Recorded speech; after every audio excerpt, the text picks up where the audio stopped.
What's up, guys? Been a little bit. Gonna make something today with the purpose of getting back into making music with this, the MPC One Plus, my favorite thing to make music on. Haven't really touched this in a while. Haven't really touched it since I acquired the P6, and I did pick it up yesterday to try to tap on it a little bit, and my muscle memory is a little bit off. So this video's purpose is going to be just to show me getting back into it. I am still on the MPC software 2.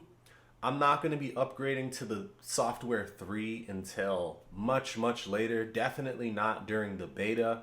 We are going to have a little discussion after this because a channel that I watch quite a bit, a channel called Jon Makes Beats.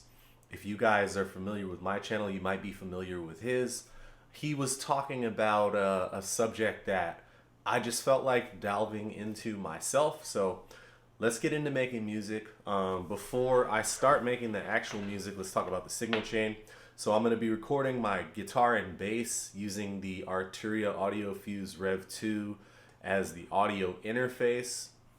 And that's going to be going into the MPC One Plus. And you're going to hear it. I'm just using the camera mic today, just for the purpose of ease of use. And you're going to hear it coming out of this Soundcore Motion Boom Plus. It's great. It sounds great. People are always asking me what I'm using.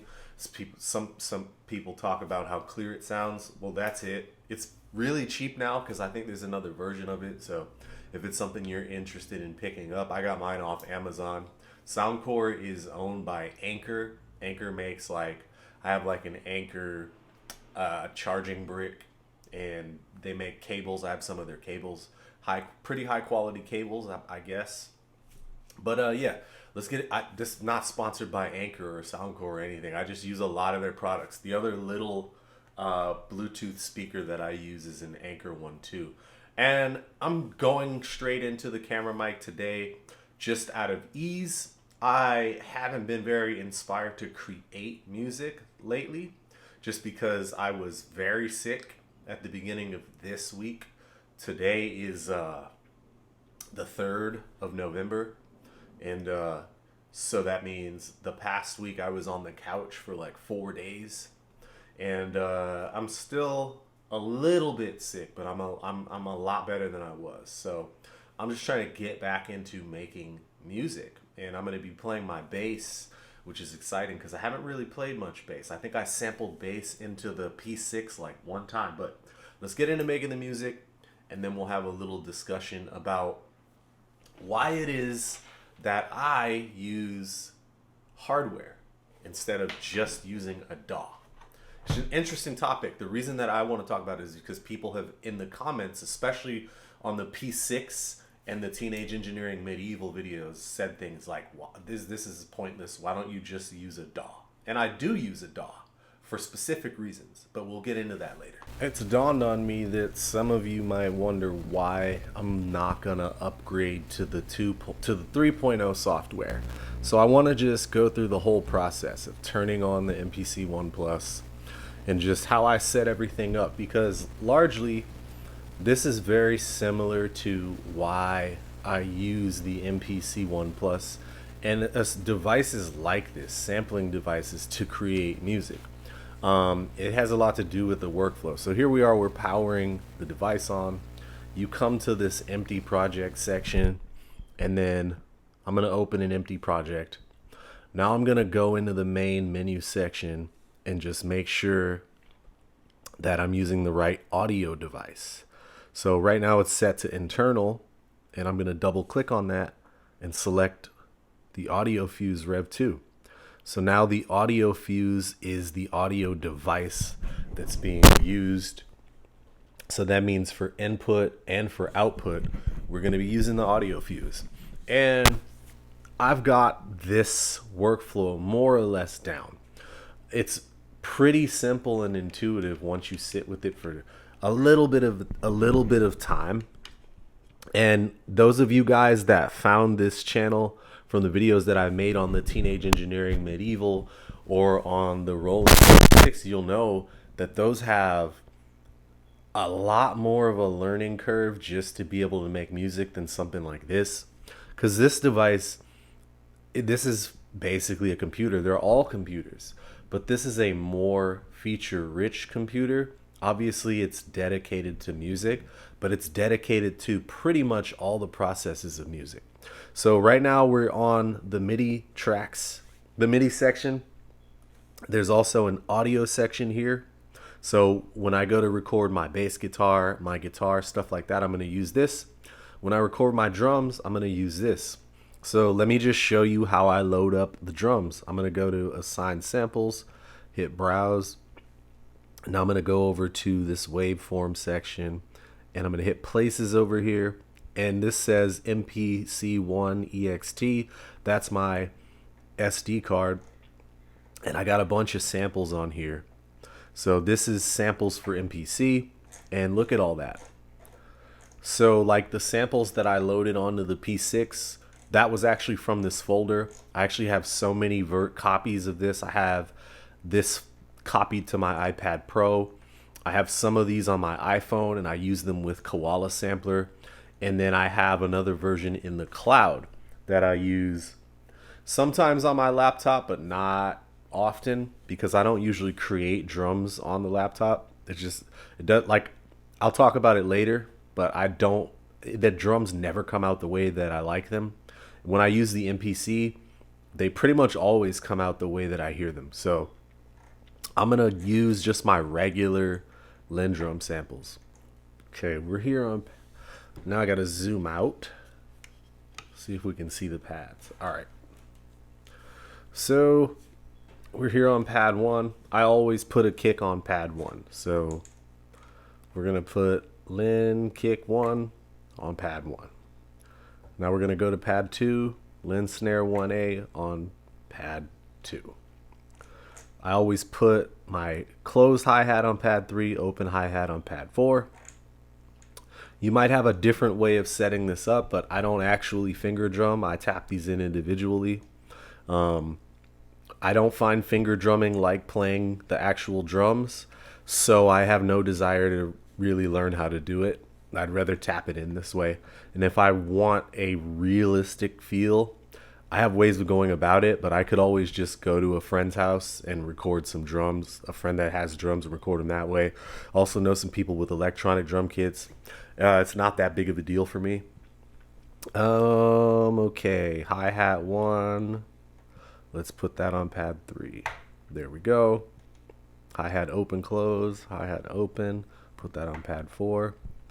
And let's see. We got Don't Want a Kabasa. I'll put a cowbell here. Let's see. High conga and then low conga. Sure. So high conga on pad 5. And then we'll put the low conga on pad 6. And then why not put a tambourine on pad 7? So now we got 8 pads sampled. And now I'm going to go hit main here. And we'll name this, we'll name this drums. Not that I'm particularly planning on keeping this unless it just turns into something that just sounds amazing. But like I said, this is like a way to get back into it all. So let's see what we can create. I'm going to jump out of this now and set the microphone up properly so you can hear it. But yeah, that's one of the things that I love about this is the way that it's set up and how experienced with it I am. So I am excited to see how MPC Software 3 is, but I'm going to wait until the official release is out.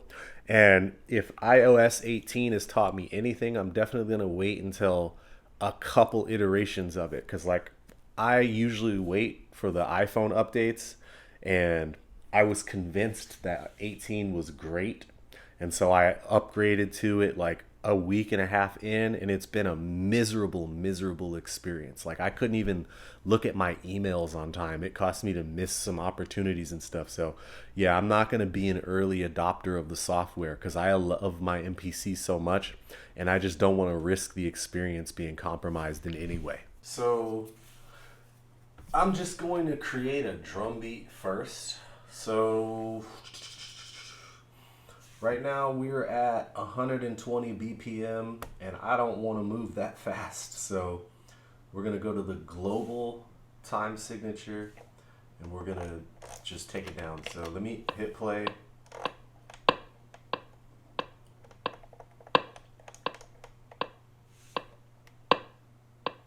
$80 sounds about right. I'm feeling slow. That 80's good. Let's name this drums, which I thought I did before. I'm gonna leave this as uncut as possible. So those are our Lindrum samples.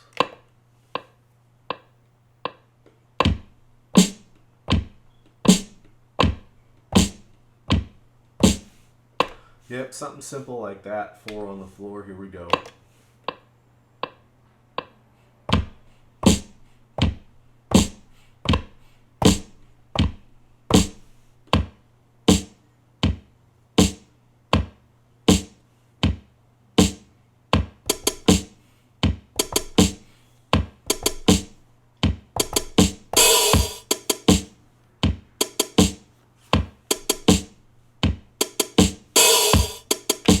Alright, that sounds cool so far. Let me mess around and see.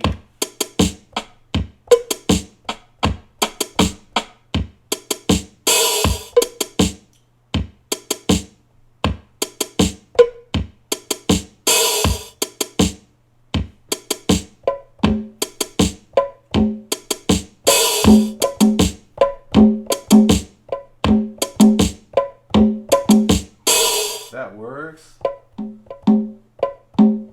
I love how these are velocity sensitive too. I love the size of these pads.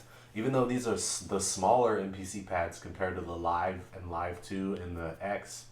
And I don't know, I've never touched a Key 37 or the Key 61, but I think those keyboard ones have the smaller pads too. Let's just go ahead and overdub.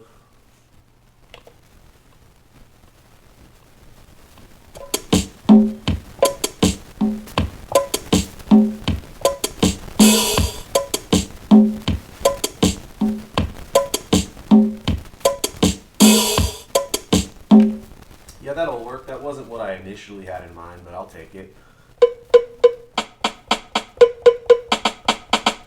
That's not a tambourine, that's a side stick. Hold on.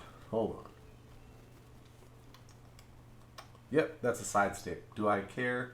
No, I don't. I'm not going to use it anyway. So now we got drums, and I'm happy with that.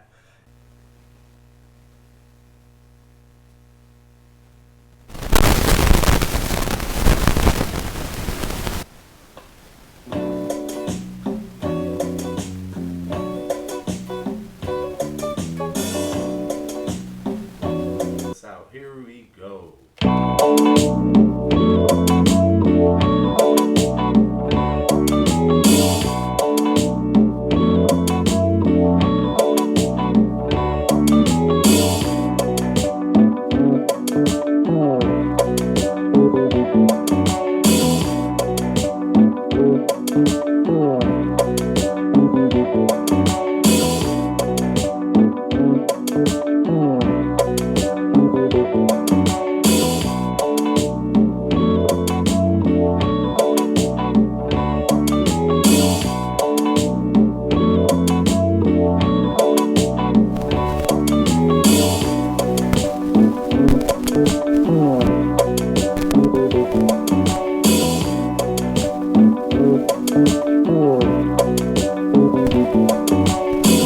So that's an interesting one.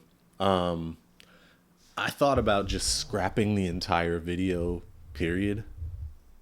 But I guess this is kind of a good example of when things go wrong. So this is actually the third time I'm trying to make this video. So the first attempt that I made, I didn't make a song. I ended up just rambling on forever on the topic I'm going to talk about in a moment. And then I decided that kind of sucks. That's kind of boring.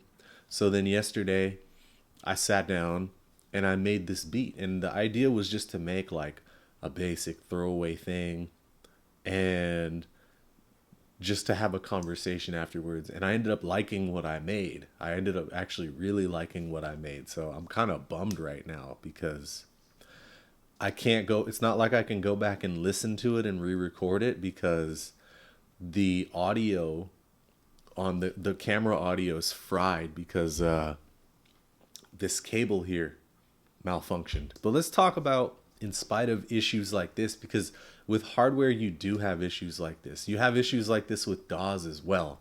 Why I choose to use hardware. And Jon Makes Beats made the video that I watched that inspired me to chime in on this. And I've got this question quite a few times, especially once I started making videos with other samplers like this outside of the MPC One Plus. Because let's be real. This and the Teenage Engineering Medieval, the KO2 devices like this, even to some extent, like from what I understand, like the SP404 Mark II, they're limited devices. Like their capabilities are in line with what you were capable of.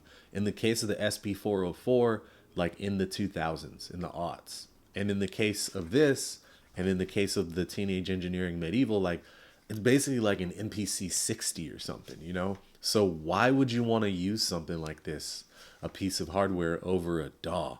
And in Jon Makes Beats video, he talks about how you have in a DAW, you have all of the possible capabilities, right? You're capable of doing just about anything.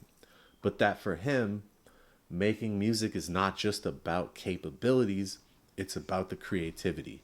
And that's why I wanted to chime in and give my 2 cents. Well, also because I keep getting the same question in comments as well. The reality is every device that I've used makes me create things in a different way. I think that the best version of what I'm able to do, it comes when I'm using this device right here, the MPC One Plus, or any MPC device, right? Because they're all similar workflow. But what I noticed is when I'm making music with this device here, the way that I make drums, the way that I use the samples and chop the samples, that's something that's completely different from anything I would do on the MPC One Plus.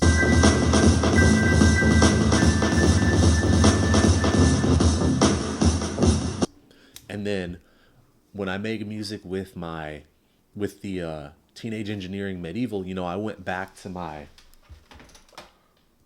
cassette machine where I dumped some of the songs from the Teenage Engineering Medieval, and those sound completely different from anything that I did on any of these.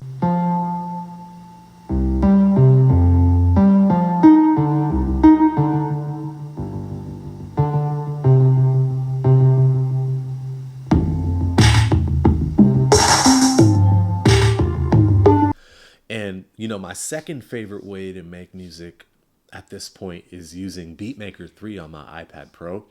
That's completely different as well.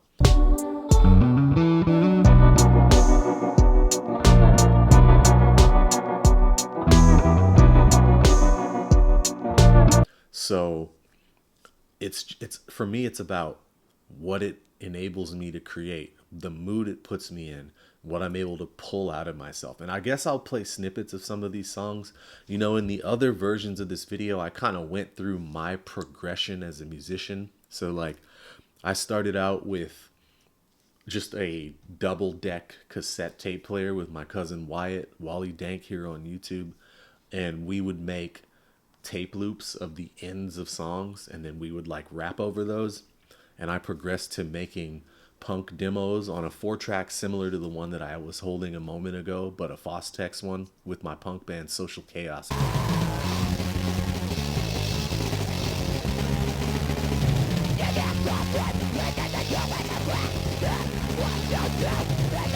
school. And then from there, in 2010, me and my friends started a band. And it was kind of the same as in high school, my band. Like, the reason that I bought the 4-track recorder and all that was because I was the one who was the most interested in recording. And I ended up playing all the instruments on them and singing on them. And we had 2 singers on some of it. So another guy sang on some of them too. And then in the 2010s, it was the same thing. Like, it's my buddy Adam, my buddy Miguel, and we had this band. And we had these songs that Adam had written. He wrote like acoustic versions, and then I would write the rest. And then Miguel was, I believe, going to play bass.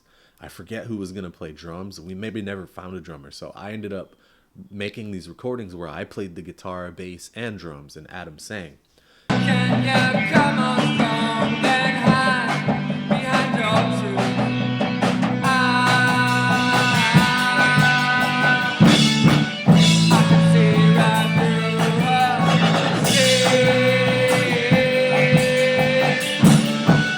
And then there wasn't enough commitment, so that ended. And then the guy Miguel, who was playing bass, he ended up leaving his digital Tascam 8-track with me.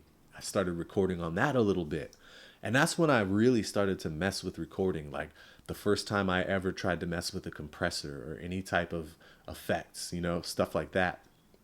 And from there, like 4 or 5 years later, 2014, 2015, I think, when I got knee surgery and I was just laying around a lot, I was in a band and I was paying for part of a rehearsal space. And that's when I bought my first condenser mic. And then it was an ART condenser mic. I still have it. I forget the name of it. And my first like Sennheiser dynamic mic. And I would use the Sennheiser on the kick drum. And I would use the ART condenser mic as an overhead. And I got a ART tube MP to put it through to give it some extra saturation and make it sound nice. And started messing with miking my Dean Markley CD30 guitar amp at the time, and different mic positions, and using multiple mics, and having to mess with the phase and all that stuff. And all of that stuff was great, and that got me into recording.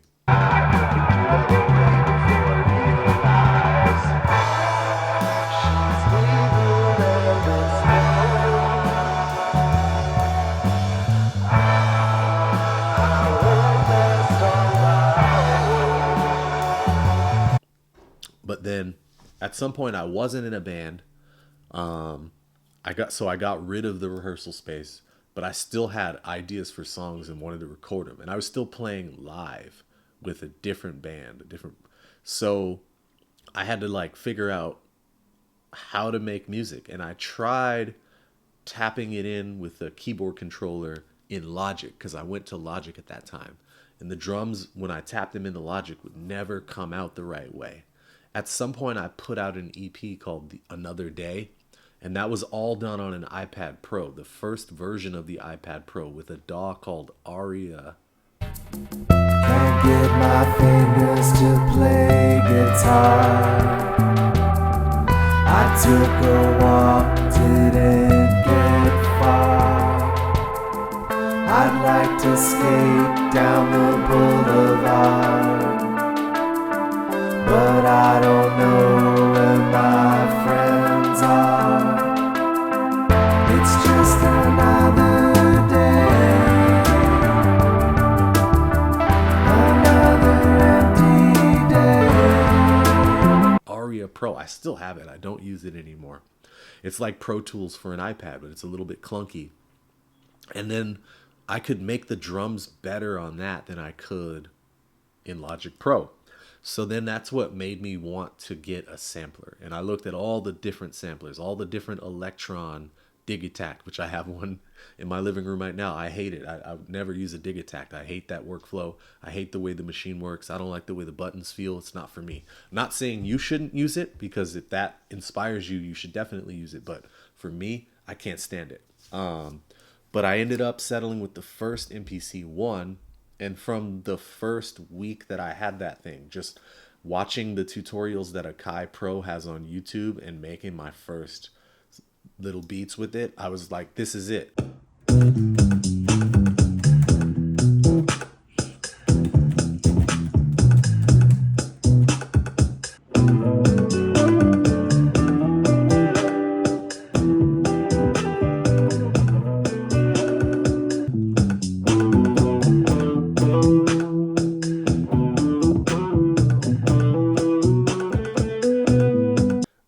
sounds the best out of anything you create, especially from the drums. There's something about making drums on this thing with the pads where it just works. Where when I try to go tap in drums to Logic, it never feels right.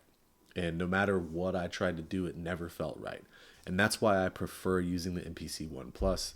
That's why all the music that I've put out recently has been started on the MPC One Plus, and all the music that my band plays, I record first with the MPC One Plus, bounce it out to Logic Pro, tweak things, edit things, do my version of mixing, my crappy version of mastering, and then get it to the guys and we play it. And it works the best for me. And then devices like this guy here, which I love, the P6. This is something fun for me to do when I want to do something musical that I don't want to take too seriously, because there's a ceiling with this. It doesn't have a song mode like the MPC One Plus. It doesn't really give me the ability to like shift between time signatures. Now there's ways that I could work around that, especially when you talk about going from this into this and doing more of a performative thing. But that's great for capturing a performance. So I can create on program 2-01 this program, and then on 2-02 I can create another program, and I can create with the intent of these melding into one another, and then I can perform and switch between those two. But that's a lot of work, that's a lot of timing. Whereas with the MPC One Plus, I can just create one sequence, create another sequence, create another sequence. I can copy one sequence to the other sequence.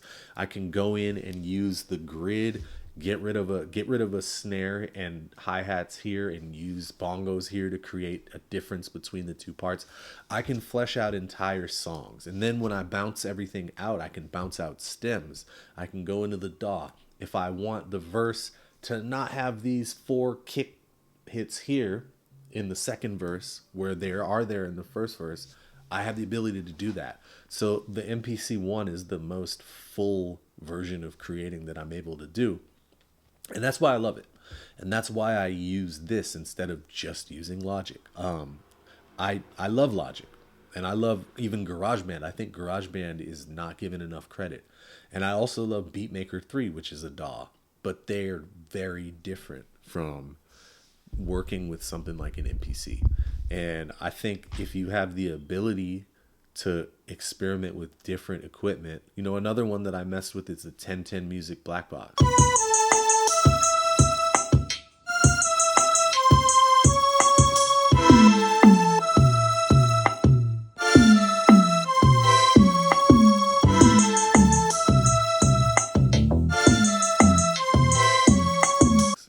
And I'm not someone who's trying to sequence a bunch of external gear. You know, I play guitars, basses, sometimes keyboards, but I'm not trying to sync up the clocks of a bunch of synthesizers or anything like that. And I'm definitely not going to do any performance like that live. I play live either with backing tracks and my guitar and myself, or with a band. So the 1010 Music Black Box, it's not really for me. It did allow me to create some cool stuff when I split my finger open and couldn't play guitar, couldn't do a lot, but not for me. And then there's also like Koala Sampler, which I feel like for someone like me, that's like an easier version of the Black Box, or even an easier version of something like this. But what you don't get with that is the buttons, which using buttons and knobs is going to cause you to create differently from how you create when you're using a touchscreen interface. All of those things are going to affect you. Now, some of the people that are making these comments, I'm going to guess you guys are like beginners where it comes to making music, right? You haven't been making music for most of your lives. You haven't reached a point where you're able to express yourself the way you want. And so you're trying to find that out. And that's why I don't really advise anyone to get any piece of gear unless you're just financially able to go through and try different things. But I do give my experience with these things so that you can make your own decision on what you want to use, and you can look at what I'm doing, and hopefully that can help to lead you in a direction. But I'm going to stop. That's probably enough. My best advice is just like figure out what you want to do, figure out what you need to be proficient using in order to do what you want to do, and just, yeah, do more of that. Like, all these things are just going to bring something different out, but go make music. Hopefully it doesn't end up like mine did. Like, this is crazy. Like, I can't believe that my MPC failed me after my camera mic failed me, after my brain had failed me. It's just like failures on so many different levels, but gotta have some humor where yourself is concerned. So that's why I'm gonna put this up. Peace.